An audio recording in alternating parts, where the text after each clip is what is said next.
دوستو بگ سوچو میں خوش آمدید۔ چین اور بھارت کا سرحدی تنازعہ انگریز دور سے چلا آ رہا ہے اور بھارت کو یہ تقسیم کے بعد دراصل وراثت میں ملا ہے۔ اس تنازع کو آزادی کے بعد ہی حل ہو جانا چاہیے تھا اور چین نے اس مسئلے کو حل کرنے کے لیے آزادی کے بعد کئی بار بھارت سے رابطہ بھی کیا، مذاکرات بھی ہوئے، لیکن بھارت کے پہلے وزیر اعظم جواہر لال نہرو چین کے ساتھ یہ تنازعہ حل کرنے میں ناکام رہے اور وقت گزرنے کے ساتھ ساتھ چین مضبوط ہوتا چلا گیا اور یہ مسئلہ زیادہ سنگین ہوتا چلا گیا۔ یوں آج تک یہ مسئلہ جوں کا توں ہے اور بھارت کے لیے دفاعی، معاشی اور جیو پولیٹیکل اسٹریٹجک پوزیشن کے لحاظ سے مسلسل ایک درد سر بنا ہوا ہے۔ بھارت اور چین کی سرحد 3488 کلومیٹر طویل ہے اور اس میں ریاست کشمیر کے علاقے لداخ کا بھی وسیع علاقہ شامل ہے، جس پر پاکستان کا پورا دعویٰ ہے۔ اس لمبی سرحد کو آسانی سے سمجھنے کے لیے 4 حصوں میں تقسیم کیا جا سکتا ہے۔ ایک، مشرقی علاقہ یعنی بھارت کی اروناچل پردیش ریاست کی سرحد، جس کو بھارت نے 1987 میں مکمل ریاست کا درجہ دیا۔ اس علاقے کو NEFA یعنی نارتھ ایسٹ فرنٹیئر ایجنسی کہا جاتا تھا، لیکن چین اس کو تبت کا ہی علاقہ سمجھتا ہے اور اس پر دعویٰ رکھتا ہے۔ اس سرحد کی لمبائی 1226 کلومیٹر ہے۔ اس مشرقی حصے میں بھارت میک موہن لائن کو سرحد مانتا ہے، جو کہ 1914 میں ایک برطانوی ایڈمنسٹریٹر نے شملہ میں تبت کے نمائندوں کے ساتھ طے کی تھی۔ چین اس میک موہن لائن کو سرحد نہیں مانتا۔ اس کا موقف ہے کہ تبت تو خود مختار ریاست تھی ہی نہیں، تو وہ کیسے برطانیہ سے سرحدی معاملات طے کر سکتی تھی۔ اروناچل پردیش کا رقبہ 84,000 مربع کلومیٹر ہے اور یہ سارا علاقہ بھارت کے قبضے میں ہے۔ دوسرا پوائنٹ، بھوٹان اور نیپال کے درمیان ایک بھارتی ریاست سکم واقع ہے، جس کی لمبائی 198 کلومیٹر ہے۔ سکم کو بھارت نے 1975 میں اپنے آئین میں ترمیم کر کے اپنا حصہ بنا لیا تھا اور اس سے پہلے سکم ایک خود مختار ریاست تھی۔ اس پر بھی چین نے اعتراض کیا تھا۔ تیسری تقسیم، اس میں مڈل سیکٹر یعنی بھارتی ریاست اتراکھنڈ اور ہماچل پردیش کا شمالی سرحدی علاقہ آتا ہے۔ اس سرحد کی لمبائی 554 کلومیٹر ہے۔ اب چوتھی تقسیم میں یہ دیکھیں کہ لداخ یعنی ریاست کشمیر کا علاقہ، جو کہ اس وقت سب سے زیادہ متنازع بنا ہوا ہے اور اس پر چین، بھارت اور پاکستان تینوں اپنا دعویٰ رکھتے ہیں، اس سرحد کی لمبائی 1500 کلومیٹر بنتی ہے۔ سرحد کے اس سیکٹر میں 38,000 مربع کلومیٹر کا علاقہ اکسائی چین سمیت چین کے قبضے میں ہے اور 1963 میں معاہدے کے تحت پاکستان نے وادی شکسگم کا 5,000 مربع کلومیٹر سے زیادہ جو علاقہ چین کو تبادلے میں دیا تھا، وہ بھی اسی سیکٹر میں آتا ہے، جو کہ چین کے قبضے میں ہے اور بھارت کا اس پر بھی دعویٰ ہے۔ بھارت اور چین کے درمیان متنازع علاقوں کا کل رقبہ تقریباً 1,35,000 مربع کلومیٹر کے قریب بن جاتا ہے۔ اس متنازع رقبے میں اکسائی چین اور لداخ کا کچھ اور علاقہ، اروناچل پردیش کا سارا علاقہ، وادی شکسگم کا علاقہ جو کہ پاکستان نے چین کو 1963 میں معاہدے کے تحت دیا، اور سرحد کے مڈل سیکٹر کا تھوڑا سا علاقہ شامل ہے۔ یہ کتنا بڑا رقبہ بنتا ہے، اس کا اندازہ آپ اس بات سے لگائیں کہ دنیا کے 139 ممالک رقبے میں اس سے چھوٹے ہیں۔ اس میں سے لداخ کے علاقے پر پاکستان کا بھی کلیم ہے اور ریاست کشمیر کا جموں اور وادی کشمیر کا علاقہ، جس پر بھارت اور پاکستان دونوں کا دعویٰ ہے، وہ اس میں شامل نہیں ہے۔ اب ذرا اس سب کا تاریخی جائزہ لیتے ہیں۔ برطانوی دور میں تبت، جسے دنیا کی چھت کہا جاتا ہے، یہ برصغیر کے شمال میں واقع سطح سمندر سے اوسطاً 4,500 میٹر بلند ایک وسیع علاقہ ہے۔ چین کا مکمل طور پر یہ حصہ نہیں تھا اور خود کو ایک آزاد ریاست قرار دیتا تھا، لیکن چین اس کو نہیں مانتا تھا، اس کی آزاد حیثیت کو۔ چین اور تبت کی آپس میں لڑائی چلتی رہتی تھی۔ چونکہ اس وقت دونوں ریاستیں برطانیہ کی نسبت کمزور تھیں، اس لیے برٹش انڈیا کو اس سرحد سے کوئی خاص خطرہ نہیں تھا۔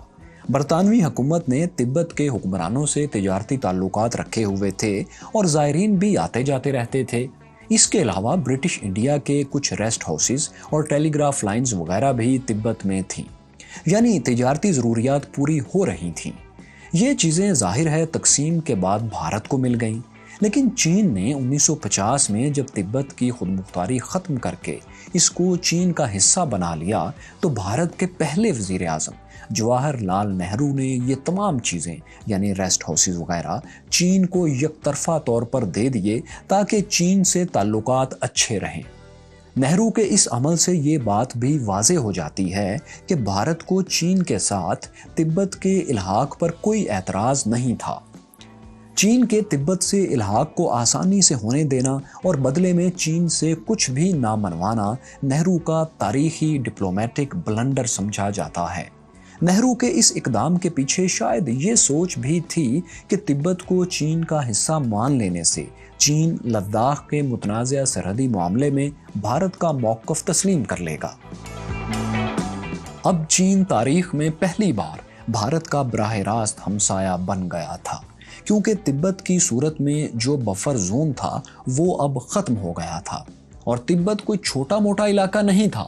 بھارت کی ساری سرحد سوائے لداخ کے علاقے کے تبت ہی کے ساتھ تھی اور اب بھی ہے۔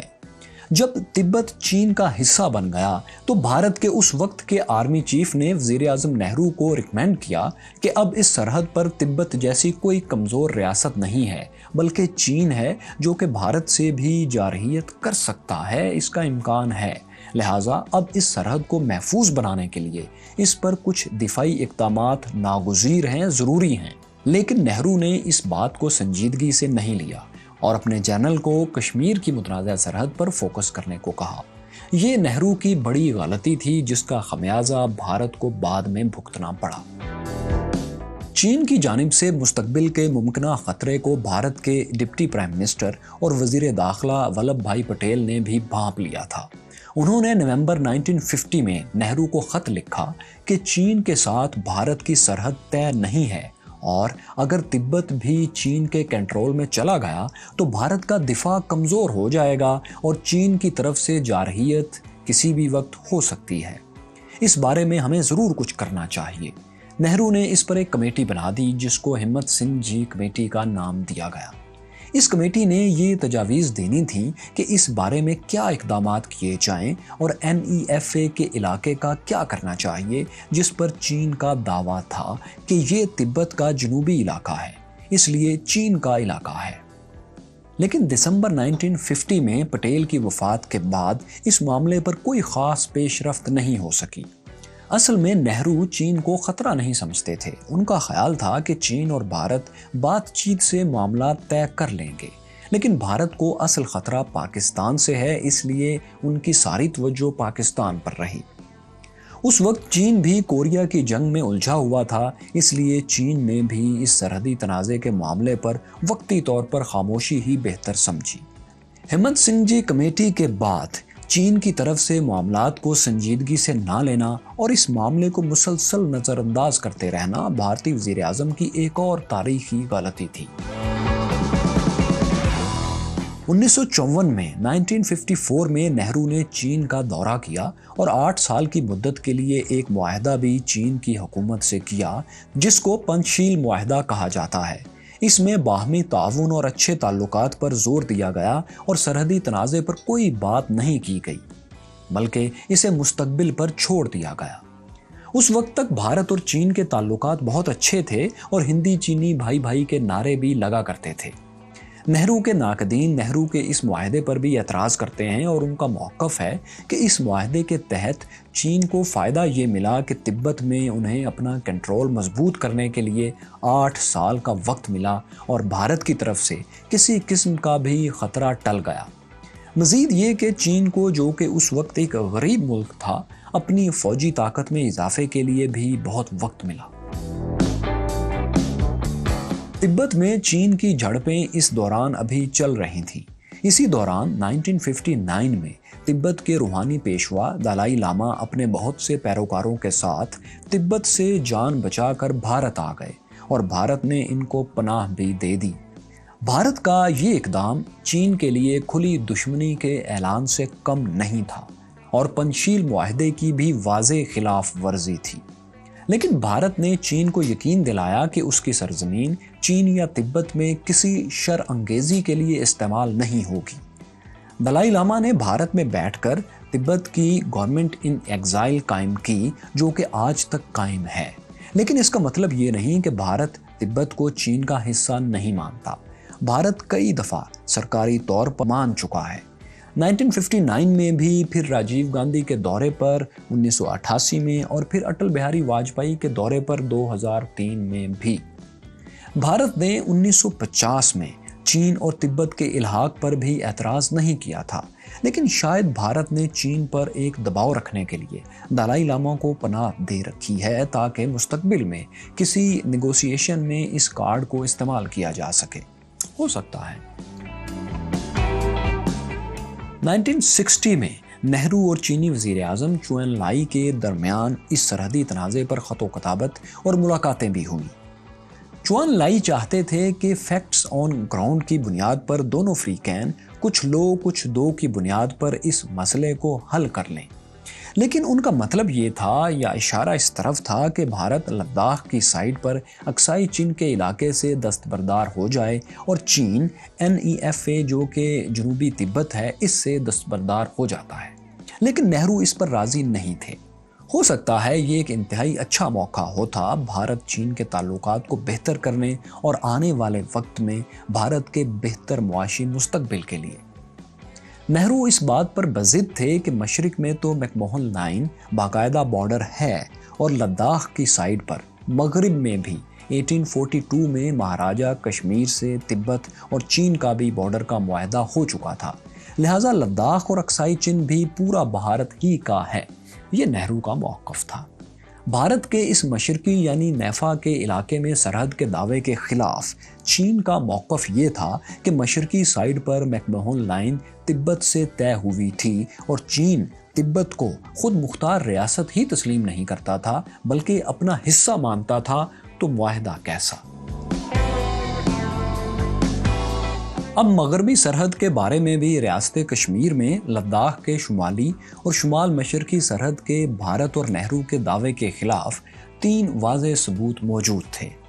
پہلا ثبوت، جب 1846 میں کشمیر کی ریاست کو انگریزوں نے انڈیا میں شامل کیا تو اس کے بعد انہوں نے چین سے کئی بار رابطہ کیا کہ شمال اور مشرق میں سرحد طے کی جائے، لیکن چین رضامند نہیں ہوا تھا۔ اب ظاہر ہے اگر 1842 میں 1842 میں ایک سرحد طے ہو چکی تو پھر انگریز کیوں رابطہ کر رہے تھے؟ دوسرا ثبوت، نہرو کے لداخ کی سرحد والے دعوے کے خلاف ایک اور بھی ثبوت ملتا ہے، وہ یہ کہ بھارت کی وزارت دفاع کی ہسٹری ڈویژن کو یک طرفہ طور پر یعنی پاکستان اور چین کو اعتماد میں لیے بغیر 1953 میں حکم دیا گیا کہ لداخ کی ایک نئی حد بندی کے ساتھ نیا نقشہ تیار کیا جائے۔ 1954 میں نہرو نے اس نئے نقشے کو نافذ کروا دیا اور پرانے نقشے جلانے کا حکم دے دیا۔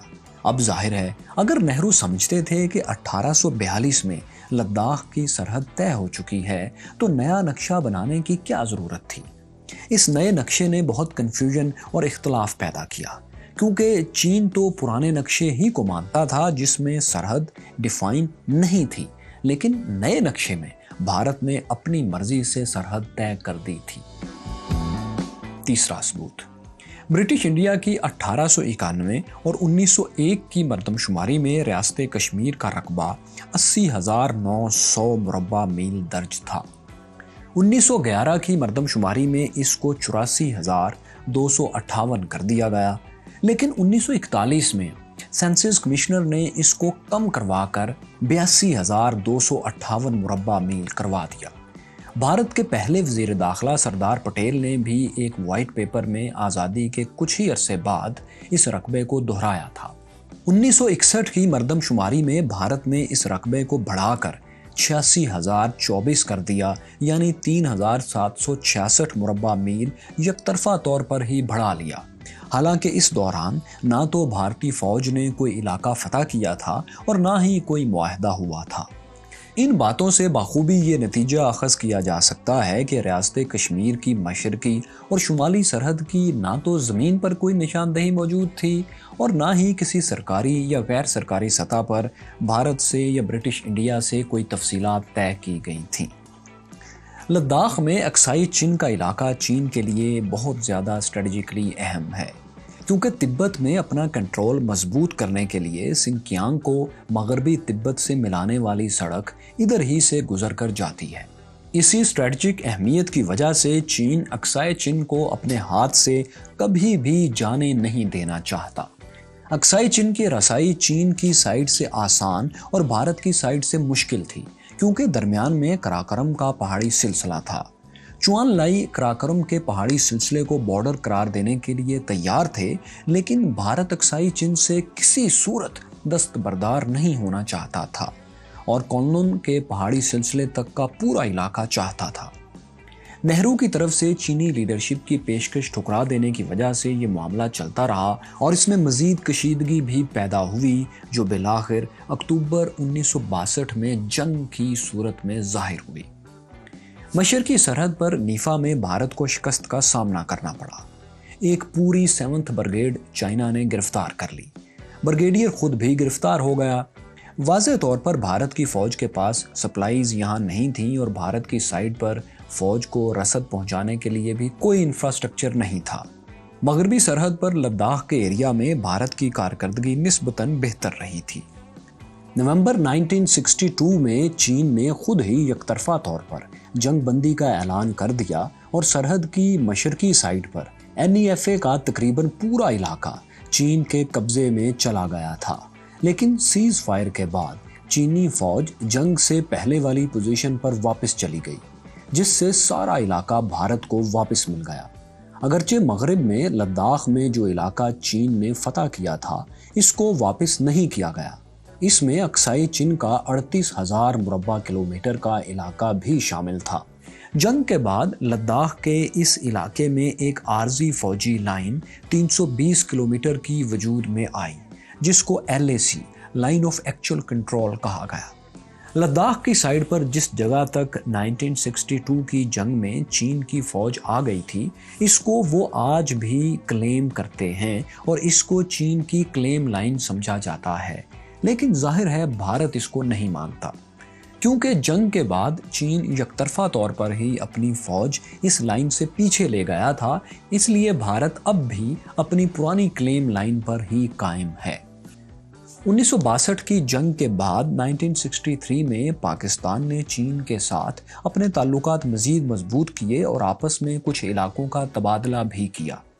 شمشال اور خنجراب کا کچھ علاقہ جس پر چین کا دعویٰ تھا پاکستان کو مل گیا، اور پاکستان نے بدلے میں وادی شکسگم کا 5,475 مربع کلومیٹر کا علاقہ جو لداخ کا حصہ تھا چین کو دے دیا۔ بھارت نے بھی ظاہر ہے اعتراض کیا کہ یہ تو بھارتی لداخ کا علاقہ ہے، لیکن چین نے جواب دیا کہ یہ معاہدہ عبوری ہے، جب بھارت اور پاکستان کے درمیان کشمیر کا مسئلہ حل ہوگا تو ہم اس معاہدے کو دوبارہ جس فریق کو بھی یہ علاقہ ملے گا اس سے طے کر لیں گے۔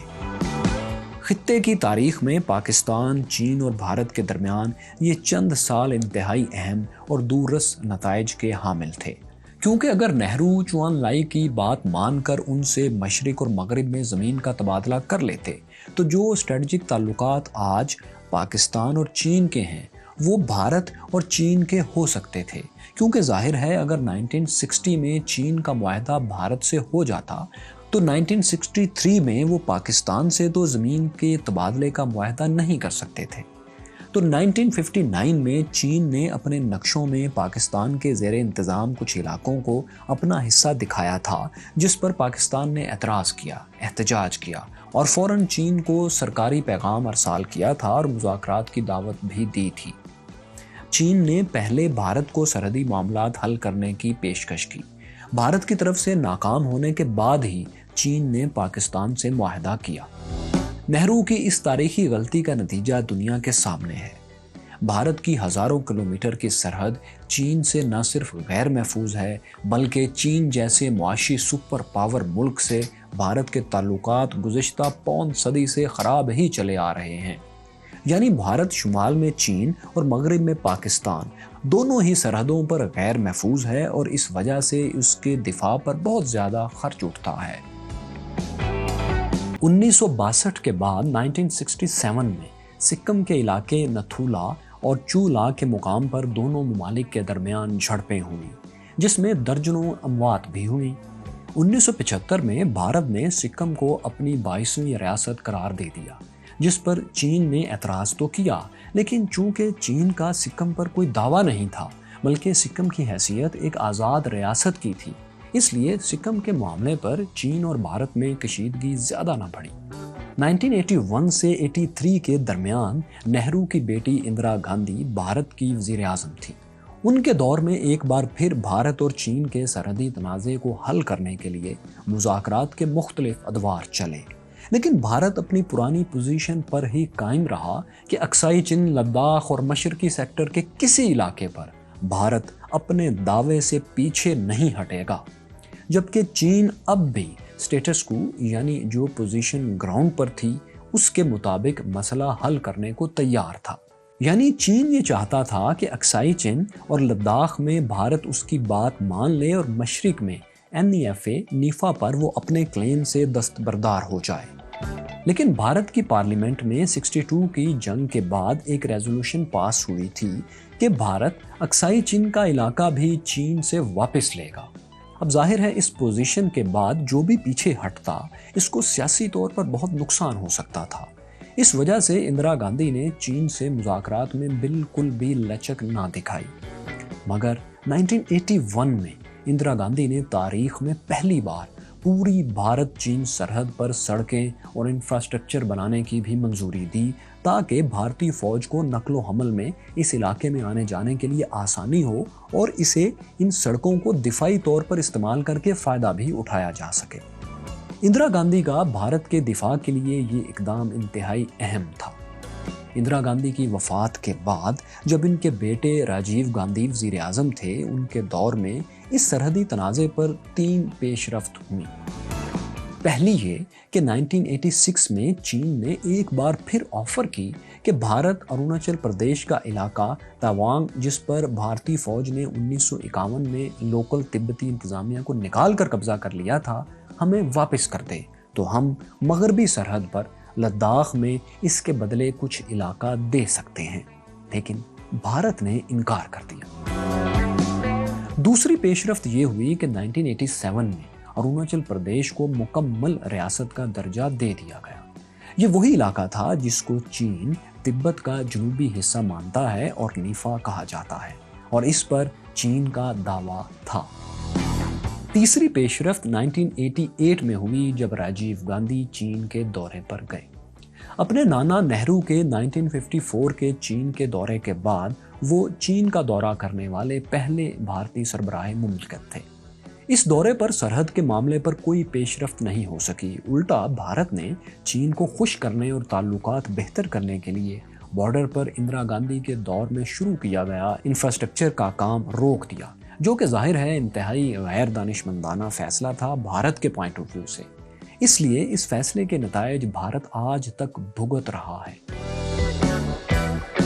1993 میں بھارت نے ایک اور ڈپلومیٹک غلطی کی کہ جب بھارتی وزیر اعظم نرسمہا راؤ نے چین کے دورے پر چین سے ایک معاہدہ کیا جس کو the border peace and tranquillity agreement کہا جاتا ہے۔ اس کے تحت پورے انڈیا چین بارڈر کو LAC قرار دیا گیا، یعنی لائن آف ایکچوئل کنٹرول۔ یہ اپنی نوعیت کا انوکھا معاہدہ تھا جس میں سرحد پر اتفاق نہیں ہو سکا تھا۔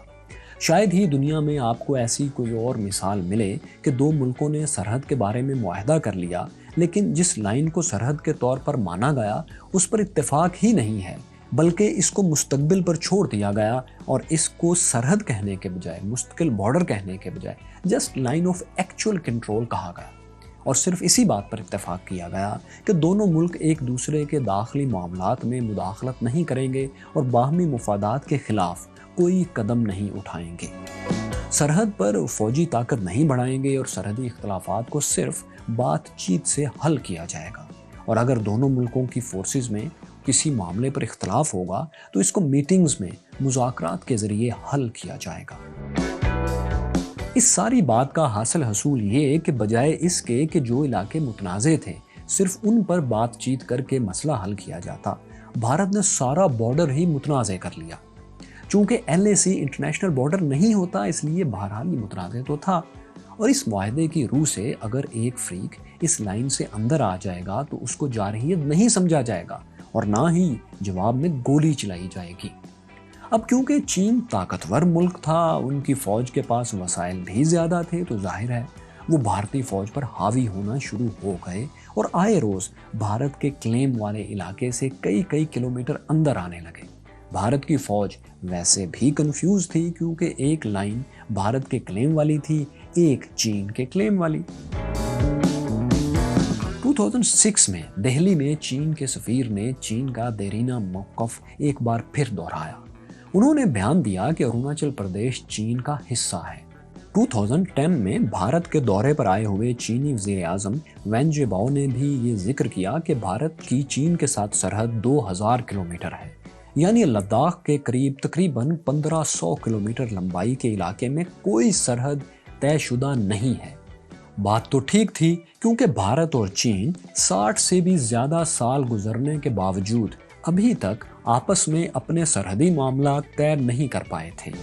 یہاں دوستو یہ بات ذہن میں رہے کہ چین اس وقت تک اپنے سرحدی معاملات باقی تمام ممالک جیسے کہ روس، پاکستان، کرغزستان، تاجکستان، قازقستان اور دیگر ممالک سے طے کر چکا تھا، لیکن صرف بھارت سے نہیں ہوئے تھے۔ اب ظاہر ہے چین وقت کے ساتھ زیادہ طاقتور ملک بنتا گیا اور بھارت کے لیے اس کے ساتھ سرحدی تنازع کو طے کرنا اور بھی مشکل ہوتا چلا گیا۔ اپریل 2013 میں چین کی فوج نے LAC یعنی لائن آف ایکچوئل کنٹرول سے 20 کلومیٹر اندر آ کر دولت بیگ اولڈی، جو کہ بھارت کی ایئر بیس ہے، اس کے جنوب میں 3 ہفتے تک کیمپ لگا کر قیام کیا اور اپنی مرضی سے واپس گئے، اور ان کا دعویٰ تھا کہ یہ چین کا علاقہ ہے، اس لیے آئے ہیں، بھارت کا نہیں۔ اس واپسی کے بدلے چین نے بھارت سے چمار کے علاقے کی ایک چوکی بھی خالی کروا لی۔ یہ وہ چوکی تھی جس کے ذریعے بھارتی فوج اکسائی چین کی ایک اہم سڑک پر نظر رکھے ہوئے تھے۔ بھارتی حکومت نے اس پر رد عمل تو دیا، لیکن صرف سفارتی سطح پر، اور اکتوبر 2013 میں منموہن سنگھ کے چین کے دورے پر ایک اور معاہدہ سائن ہوا جس کو بارڈر ڈیفنس کوآپریشن ایگریمنٹ کہا جاتا ہے، اور اس کے تحت بارڈر پیٹرولنگ کے دوران ایک فریق دوسرے کے فٹ سٹیپس کو فالو نہیں کرے گا اور نہ ہی ایک فریق دوسرے کے قریب آ کر کیمپ وغیرہ لگائے گا۔ اس کا مطلب یہ تھا کہ اب بھارت کو پورے 3500 کلومیٹر کے چپے چپے کی حفاظت کرنا تھی، اور وہ بھی بغیر گولی چلائے، جبکہ دوسری طرف چین کو جہاں بھی گیپ نظر آئے گا وہ وہاں گھس سکے گا، کیونکہ کوئی انٹرنیشنل بارڈر تو یہ تھا نہیں، جیسا کہ ہم بتا چکے ہیں، لائن آف ایکچوئل کنٹرول تھا۔ اس لیے اگر چینی فوج ایک دفعہ ایک مقام پر آ جاتی ہے تو وہ اس کو کلیم کر سکتی تھی کہ یہ اس کا علاقہ ہے اور اب لائن آف ایکچوئل کنٹرول آگے ہے۔ کیونکہ چین کی فوج تعداد اور وسائل میں بہتر ہے اور ان کا سڑکوں اور کمیونیکیشن کا نظام بھی بہتر ہے، اس لیے وہ فائدے میں تھے۔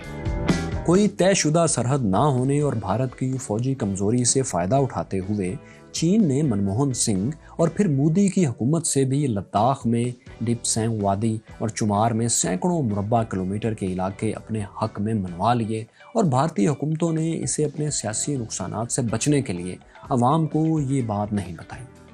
بھارتی ذرائع کے مطابق LAC line of actual control کی خلاف ورزی چین کے لیے معمول کی بات بن چکی ہے، اور وہ اکثر ایسا کرتے رہتے ہیں، اور بھارتی حکومتیں اس پر خاموش ہی رہتی ہیں، کیونکہ شور شرابے سے ڈومیسٹک سیاست میں نقصان کا اندیشہ ہوتا ہے۔ دوستو، معاہدے کے مطابق بھارتی فوج بھی چین کی ان در اندازیوں پر آگے بڑھ آنے پر کچھ نہیں کر سکتی، کیونکہ وہ اپنی حکومت کے معاہدوں کی پابند ہے کہ جن علاقوں میں چین کی فوج آ جائے اور وہ بھارت کی نظر میں ان کے علاقے ہوں، متنازع علاقے ہوں، تو وہ ان علاقوں میں جا کر نہ تو چینی فوج سے لڑائی کر سکتے ہیں، نہ زبردستی روک سکتے ہیں، کیونکہ معاہدہ یہی ہے۔ ہاں، صرف معاہدے کے مطابق میٹنگز میں یہ معاملہ اٹھا سکتے ہیں۔ اور دوستو، ویسے بھی آپ کو بتائیں کہ بھارت چائنا کے اس بارڈر پر جب انڈین آرمی پیٹرولنگ کے لیے نکلتی تھی یا نکلتی ہے تو ان کے گروپ میں 15-20 سولجرز ہوتے ہیں، جبکہ چینی فوج کی پیٹرولنگ فورس اس سے بہت زیادہ ہوتی ہے۔ بھارت کی تاریخ میں نریندر مودی وہ پہلے وزیر اعظم ہیں جنہوں نے اپنی الیکشن کیمپین میں چین کا معاملہ اٹھایا اور دعوے کیے کہ وہ اقتدار میں آ کر چین کو ہینڈل کریں گے، مطلب ان کا یہ تھا کہ سبق سکھائیں گے۔ ستمبر 2014 میں جب چینی صدر شی جن پنگ بھارت کے دورے پر تھے تو عین اس وقت چین کی فوج لداخ میں چموار کے علاقے میں، جو بھارتی علاقہ تھا، اس میں گھسی ہوئی تھی اور بھارت کی فوج ان کے بالکل سامنے کھڑی تھی۔ یہ شاید چین کی طرف سے نریندر مودی کے لیے ایک میسج تھا، اسی لیے اس سارے دورے کے دوران ٹی وی کیمراز کے سامنے مودی کے چہرے پر ایک گھبراہٹ اور پریشانی واضح تھی۔ چمار کے جس علاقے میں چینی فوج نے دراندازی کی تھی، اس کو بعد میں بھارت نے سرکاری طور پر مان لیا کہ یہ چین کا علاقہ ہے، یعنی LAC اس کے مطابق ایڈجسٹ کر لی گئی۔ مطلب بھارت نے اپنا علاقہ کھو دیا، لیکن نریندر مودی اتنے سمجھدار اور کائیاں ضرور تھے کہ وہ یہ سب کچھ ڈپلومیٹک لیول پر تسلیم کر لیتے تھے، لیکن عوام کے سامنے چین کے خلاف ڈٹ جانے ہی کا تاثر دیتے تھے۔ فروری 2015 میں نریندر مودی بھارت کے وہ پہلے وزیر اعظم تھے جنہوں نے اروناچل پردیش کا دورہ کیا، جو کہ چین کے مطابق تبت کا جنوبی علاقہ ہے، یعنی چین اسے اپنا علاقہ سمجھتا ہے۔ یقیناً مودی چین کو سخت میسج دینا چاہتے تھے، یا کم از کم اپنے لوگوں کو یہی دکھا رہے تھے، لیکن چین نے اس کا جواب نریندر مودی کو اس طرح دیا کہ مئی 2015 میں اس دورے کے دوران چینی ٹیلی ویژن بھارت کا نقشہ بغیر کشمیر، لداخ اور اروناچل پردیش کے دکھاتا رہا۔ 2017 میں ڈوکلام کے علاقے میں، جو کہ بھوٹان اور چین کے درمیان متنازع علاقہ ہے، چین اور بھارتی فوج کا ایک بار پھر آمنا سامنا ہوا۔ اصل میں چین اس علاقے میں ایک سڑک بنانا چاہتا تھا، لیکن بھارت کے لیے یہ سڑک دفاعی لحاظ سے خطرناک ہو سکتی تھی، اور کیونکہ بھوٹان سے بھارت کا دفاعی معاہدہ تھا، اس لیے بھارت اس کی آڑ میں ڈوکلام کے علاقے میں چین کے مقابلے پر اپنی فوج لے آیا۔ 72 ڈیز کے اس سٹینڈ آف میں چین کو سڑک تعمیر نہیں کرنے دی گئی۔ اس واقعے کو بھارت نے اپنی بہت بڑی کامیابی سمجھا، فوجی کامیابی سمجھا، کہ اس نے چین کو ہار ماننے پر مجبور کر دیا ہے۔ لیکن حقیقت یہ ہے کہ چین ان چھوٹی چھوٹی شارٹ ٹرم باتوں کے بجائے بڑے مقاصد اور لانگ ٹرم اسٹریٹجی پر یقین رکھتا ہے۔ اس واقعے کے بعد چین نے پورے سرحدی علاقے پر اپنا کمیونیکیشن نیٹ ورک اور فوجی انفراسٹرکچر مزید بہتر کیا، اور تبت کے علاقے میں، یعنی بھارت کی سرحد پر، اس وقت 2 لاکھ کے قریب چینی فوجی مکمل توپ خانے اور ہتھیاروں کے ساتھ مستقل طور پر مقیم ہیں۔ بلکہ بعض دفاعی ماہرین تو یہ بھی کہتے ہیں کہ ڈوکلام میں چین نے جان بوجھ کر بھارت کو اشتعال دلایا تھا تاکہ اس کو جواز بنا کر تبت میں اپنی فوج کی تعداد میں اضافہ کر سکے۔ ڈوکلام کے بعد اپریل 2018 میں نریندر مودی اور شی جن پنگ کے درمیان ملاقات میں بھارت اور چین نے ایک دوسرے کے ساتھ تعاون کرنے اور ایک دوسرے کے خلاف کسی اتحاد کا حصہ نہ بننے کا معاہدہ کیا۔ اس معاہدے کو ووہان سمٹ کہا جاتا ہے۔ 5 اگست 2019 کو اس معاملے پر ایک انتہائی اہم اور تاریخی پیش رفت ہوئی، جب بھارتی پارلیمنٹ نے لداخ اور کشمیر کے متنازع علاقے کو یک طرفہ طور پر یونین ٹیریٹریز قرار دے دیا، اور اپنے آئین کے آرٹیکل 370 کے تحت جو اسپیشل سٹیٹس ریاست کشمیر کو حاصل تھا، اس کو ختم کر دیا۔ لداخ کے علاقے اکسائی چین، جو کہ چین کا زیر انتظام علاقہ ہے، اور کشمیر کا جو علاقہ پاکستان کے پاس ہے، بھارت نے اس کو بھی واپس لینے کا دعویٰ کر دیا۔ چین اور پاکستان دونوں نے اس پر انتہائی سخت سفارتی رد عمل دیا۔ ان تمام واقعات کے تناظر میں ہی گلوان وادی میں جون 2020 کا تازہ ترین واقعہ پیش آیا، جس میں 45 سال بعد آفٹر 45 ایئرز LAC پر دونوں فوجوں کی لڑائی ہوئی اور کیجولٹیز ہوئی، اموات ہوئی۔ بھارت نے اس واقعے میں اپنے 20 فوجیوں کی ہلاکت کی تصدیق کی ہے، جبکہ چین نے اپنے ہلاک ہونے والے فوجیوں کی تعداد نہیں بتائی۔ اس جھڑپ کے باوجود چین نے LAC کے دوسری طرف، یعنی بھارت کے علاقے میں اپنی مستقل چوکیاں قائم کر لی ہیں۔ چین ان تمام علاقوں کو اپنا علاقہ قرار دے رہا ہے، جبکہ بھارت ان علاقوں کو اپنا علاقہ کہتا ہے۔ مزے کی بات یہ ہے کہ بھارت کی موجودہ حکومت اپنے سیاسی فائدے کے لیے کھل کر یہ نہیں بتا رہی کہ چین نے بھارت کے کلیم والے کتنے علاقے پر اپنی چوکیاں قائم کر لی ہیں، بلکہ بھارتی وزیر اعظم نریندر مودی نے تو یہاں تک کہہ دیا تھا کہ بھارت کے علاقے میں چینی فوج آئی ہی نہیں۔ اس وقت چین اور بھارت کے تنازع میں کچھ نرمی آئی ہے، لیکن ہمیشہ کی طرح چین کی شرائط پر اور انڈیا کا اپنے کلیم والے بہت سے علاقوں سے ہاتھ دھونے کے بعد۔ لیکن اس بار بھی سوائے چند بھارتی مبصرین کے بھارت کا پورا میڈیا، ان کی فوج اور ان کی حکومت اپنے عوام سے جھوٹ بول رہے ہیں اور انہیں یہ نہیں بتا رہے کہ انہوں نے گلوان وادی، پینگونگ جھیل، ڈیپسینگ اور ہاٹ سپرنگز کے سیکٹرز میں کتنا علاقہ کھو دیا ہے۔ تو باقی دوستو، یہ سب لوگ مزے میں ہیں کہ انہوں نے چین کو مذاکرات کے ذریعے واپس دھکیل دیا ہے، اور انہیں بالکل بھی اس بات کا ادراک نہیں کہ دراصل بھارت نے 62 کی جنگ کے بعد کبھی اتنا علاقہ نہیں گنوایا جتنا ان واقعات کے درمیان کھو دیا ہے۔ ہاں، البتہ چند بھارتی دفاعی مبصرین اس پر تھوڑی تھوڑی ہلکی پھلکی بات چیت کر رہے ہیں۔ اب یہ صورتحال کتنا چلے گی اور بھارت کو مزید کتنا علاقہ کھونا پڑے گا جو چین کے پاس چلا جائے، یہ نہیں کہا جا سکتا، کیونکہ یہ سٹل ایک لائن آف ایکچوئل کنٹرول ہے، مستقل سرحد نہیں۔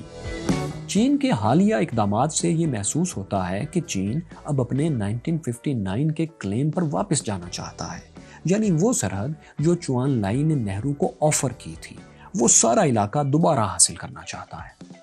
1962 کی جنگ میں چین نے تقریباً اسی کلیم لائن تک کا سارا علاقہ اپنے کنٹرول میں کر لیا تھا، لیکن سیز فائر کے بعد چینی فوج یک طرفہ طور پر اس کلیم لائن سے 20 کلومیٹر پیچھے چلی گئی تھی، اور بھارت کو بھی 20 کلومیٹر پیچھے جانے کا کہا تھا، اور طے یہ پایا تھا کہ اس 20 کلومیٹر کے علاقے کو ڈی ملٹرائزڈ زون قرار دے دیا جائے، یعنی یہاں کسی کی فوج نہیں ہوگی۔ لیکن جنگ بندی کے بعد نہرو نے اس تجویز کو ماننے سے انکار کر دیا تھا، یعنی اس 20 کلومیٹر کے علاقے میں کچھ جگہوں پر بھارت کی فوج موجود رہی تھی۔ یہی وجہ ہے کہ چین آج 1959 کے اس کلیم لائن کو لائن آف ایکچوئل کنٹرول مانتا ہے، لیکن بھارت کی نظر میں لائن آف ایکچوئل کنٹرول مختلف ہے، کیونکہ اس 20 کلومیٹر کے کچھ علاقے پر بھارت کی فوج اور پوسٹیں موجود تھیں۔ دوستو، اس 1959 کی چائنیز کلیم لائن اور 20 کلومیٹر کے ڈی ملٹرائزڈ زون کے بارے میں کوئی معاہدہ نہیں ہوا تھا۔